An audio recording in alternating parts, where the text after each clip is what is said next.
បងប្អូនថ្ងៃនេះយើងមកស្វែងយល់ទាំងអស់គ្នាតើតងជាមួយនឹងគៀបការគៀបពីពោបាទខ្ញុំនឹងបង្ហាញបងប្អូនខ្លះៗតើតងជាមួយនឹងការគៀបពីពោបាទគៀបពោនេះបងប្អូននៅពេលដែលសម្រាប់មនុស្សប្រុសច្រៀងតង់ដូបងប្អូនឧទាហរណ៍ថាអញ្ចេះអូតុងជាតិខ្មែរ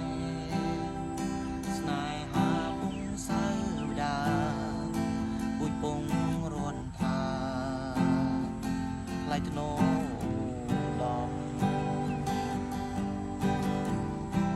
នេះសំឡេងយើងច្រៀងដោយសំឡេងមនុស្សប្រុសយើងច្រៀងតង់ដូ La minor Fa minor Sol បាទឬក៏ Mi minor អញ្ចឹងបាទបើសិនជាសម្រាប់យកទៅសម្រាប់នៅពេលដែលបងប្អូនដែលជាមនុស្សស្រីគាត់ចង់ច្រៀងដែរគាត់ចង់ច្រៀងតង់ហ្នឹងប៉ុន្តែគាត់ចង់ច្រៀងនឹងសំឡេងគាត់យើងអាចគិតពីពោមកយើងរាប់1យើងរាប់ខ្ទង់ណា1 2 3 4 5បាទ5យើងគិតនៅទី5នេះបាទយើងគិតទី5នេះណាបាទគិតមកយើងលេងដូចគ្នាយើងលេងនេះឲ្យមនុស្សស្រីគាត់អាចច្រៀងជាសំឡេងស្រីបានមើលខ្ញុំធ្វើសំឡេងណា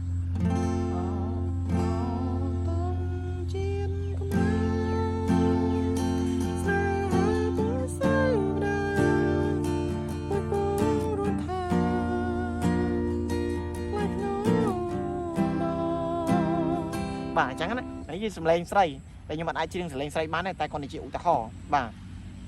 បើសិនជាប្រុសយើងមិនចាប់ចេះបាទសំឡេងច្រៀងមនុស្សប្រុសដល់ពេលចង់ច្រៀងសំឡេងស្រីបងប្អូនរាប់មកឲ្យបាន5ខ្ទង់1 2 3 4 5បាទ5មកយើងគៀបមកណាបាទគៀបក្នុងទី5មកបាទអញ្ចឹងណាតង់ណាក៏ដោយប៉ុន្តែបងប្អូនបើសិនជាសម្រាប់បទមនុស្សស្រីក៏លេងដូចគ្នាដែរបងប្អូនបើសិនឧទាហរណ៍ថាបទចម្រៀងហ្នឹងច្រៀងដោយអ្នកចម្រៀងស្រីគាត់លេងតង់ដូឬតង់រ៉េចោះឧទាហរណ៍តង់រ៉េចោះឧទាហរណ៍គាត់លេងចេះណាតែមនុស្សស្រីច្រៀងណាឧ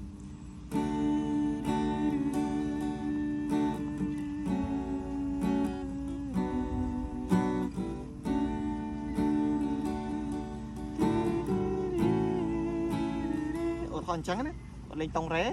យើងត្រូវរាប់ដូចគ្នាបងប្អូនឥឡូវនេះរ៉េយើងរាប់ពីនេះមកយើងរាប់5មក5ខ្ទង់មករាប់ពីកន្លែងដៃយើងណា1 2 3 4 5បាទហើយយើងគៀបមកយើងគៀប5មកបាទយើងគៀប5មកយើងអាចច្រៀងសលេងមនុស្សប្រុសបានហើយ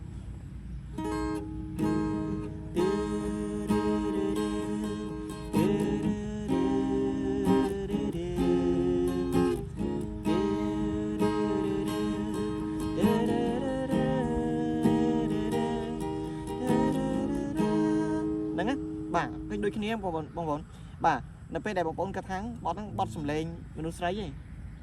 គាត់ច្រៀងឯងយើងចង់លេងយើងគៀប5ខ្ទង់មកបាទតែបើសិនជាបទហ្នឹងបទប្រុស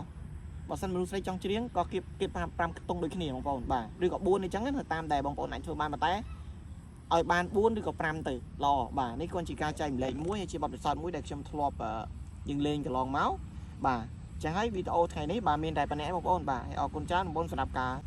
រៀនជាមួយគ្នាបាទអរគុណបាទមេបលាបាទ